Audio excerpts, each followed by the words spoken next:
मैं आपका बाल सनातनी वक्ता माधव पांडे।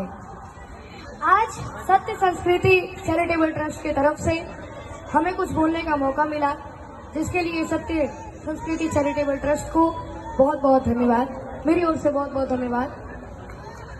तो आज का विषय है हमारे आर्यावर्त भारत वर्ष के राम।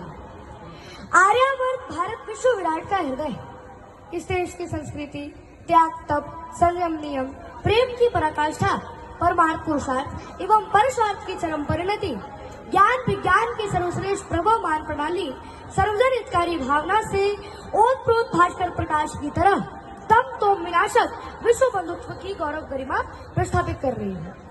मानव जीवन में सबसे मूल्यवान पदार्थ है चरित्र। मानव समाज, मानव व्यवहार तथा मानवीय सद्गुणों की पराकाष्ठा का पूर्ण निर्वाह हम अपने प्रभु श्री राम जी के जीवन में पाते हैं। प्रभु श्री राम हमारी संस्कृति के आदर्श नायक हैं और उनका अनुकरणीय चरित्र भी तथा वे मर्यादा पुरुषोत्तम। श्री राम मानवता के सच्चे प्रतिनिधि और शोभन गुणों के निधान हैं। वे पूर्ण मानवता की आभा से भास्वर हैं।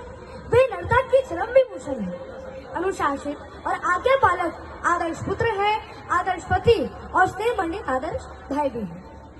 जब लंका के युद्ध भूमि में मेघनाथ भैया लक्ष्मण को शक्तिमान से मूर्छित कर देता है, तब भगवान श्री राम अपने भाई को गोद में लेकर प्रलाप करने लगते हैं और वे कहते हैं कि देशे देशे कलत्राणि, देशे देशे च बांधवा,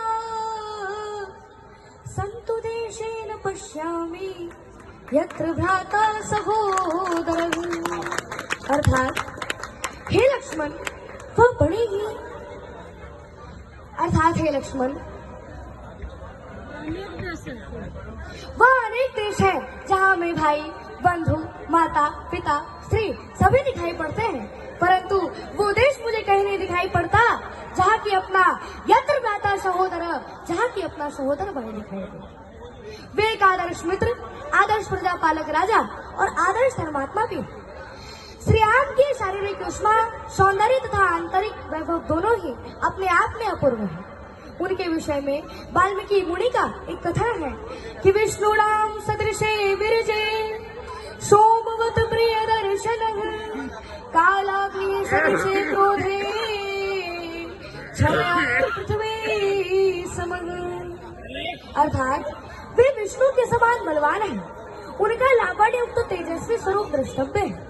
उनका दर्शन तो चंद्रमा के समान शीतल है और वे क्रोध में कालाग्नि के समान है और वे पृथ्वी के समान क्षमाशील और क्षमावान भी।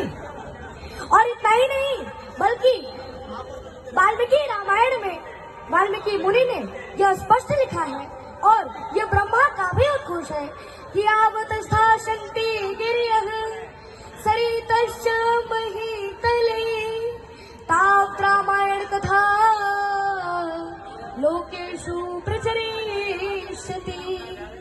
अर्थात जब तक धरती पर पहाड़ के अस्तित्व रहेंगे, नदियां बहती रहेगी, तावत् रामायण कथा लोकेषु प्रचरिष्यति, तब तब राम की कहानी घर घर में कही जाती रहेगी।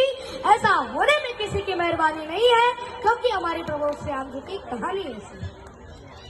और महाकवि जयदेव ने अपने प्रसन्न राघव नाटक में श्री राम के प्रति यह प्रश्न उठाया है कि कथम पुनः कवि सर्वे रामचंद्र में वर्णयन्ति। अर्थात सभी कवि भगवान श्री रामचंद्र जी का ही वर्णन क्यों करते हैं? और इसका उत्तर वे स्वयं देते हैं कि नायम कविरो दोष है, इसमें कवियों का दोष नहीं है। तो फिर किसका दोष है भाई? इसका स्पष्टीकरण वे इस श्लोक के द्वारा करते हैं। सुषुप्ति नाम पात्रम रघुकुल तिलक में कम कल्पताम, कवि नाम को दोष सतु गुण गणाणाम गुण। अर्थात दोष उन कवियों का नहीं है, बल्कि दोष उनके गुण समूह का है, जो कि बरबस करके अपने और आकृष्ट करके वर्णन करने हेतु बातें कर देते हैं। राम कथा भारतीय संस्कृति और मानवीय इतिहास की अमर कथा है तथा रामायण और रामचरितमानस की ही तरह काव्य के समस्त गुणों का पूंजीभूत रूप है। भगवान श्री राम जी का चरित्र, जो कि अपनी ही शीतल छाया से काव्य रसिकों, भक्तों और आध्यात्म प्रेमियों को आश्रय देता हुआ आज तक प्रकृति के विशिष्ट विभूति के रूप में अपना मस्तक ऊंचा किए खड़ा है। बाबर की बर्बरता का तो बाबर की बर्बरता का तो होना अंत जरूरी था, इसीलिए तो इस सत्ता में खोना संत जरूरी था। मंदिर गिरना मंदिर बनना, मंदिर गिरना मंदिर बनना, ये सब प्रभु राम की इच्छा थी। कलयुग में मर्यादित रहना सबसे बड़ी परीक्षा थी। मर्यादा में रह करके ही मंदिर को बनवाए हैं। निराधार जब तक हुए सब तभी राम घर आए हैं, तभी राम घर आए हैं, तभी राम घर आए हैं। जय जय श्री राम।